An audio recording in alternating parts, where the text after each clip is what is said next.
అవును శర్మ, సార్, ఆ మినిస్టర్ నన్ను చూడగానే మీటింగ్ వదిలేసి స్టేజ్ దిగి ఎందుకు వచ్చాడంటావు? ఆనంద్ ప్రసాద్ గారు మీ గొప్పతనం కాదు సార్.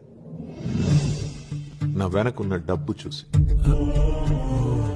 నేను రోడ్ మీద ఆగగానే జనాలు పనులు ఆపుకుని పరిగెత్తుకుంటూ ఎందుకు వచ్చారంటావు? ఆనంద్ ప్రసాద్ గారు కాదు సార్, మీ మంచితనం. ఆహా. నేను వాళ్ల కోసం ఖర్చు పెట్టిన డబ్బయ్యా. అలా లోపలికెళ్ళి ఇలా గంటలో స్టెంట్ తో ఎలా బయటికి వచ్చానంటావు? మీరు ఆనంద్ ప్రసాద్ గారు, మీ గుండె కట్టింది సార్.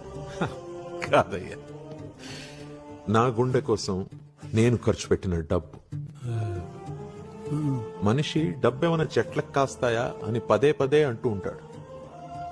కాయాలనే వాడి కోరిక. ఫ్రీగా గాలి పీల్చేసినట్టు డబ్బు కూడా ఫ్రీగా కోసేసుకుందామని. అందరు అలా డబ్బు కోసం ఎందుకుంటారు సార్? నాలాగా డబ్బును అలా తీసేసి అభిమానంతో పనిచేసే వాళ్ళు ఉంటారు సార్. సరే, 25 ఏళ్లుగా జీతాలు తీసుకునే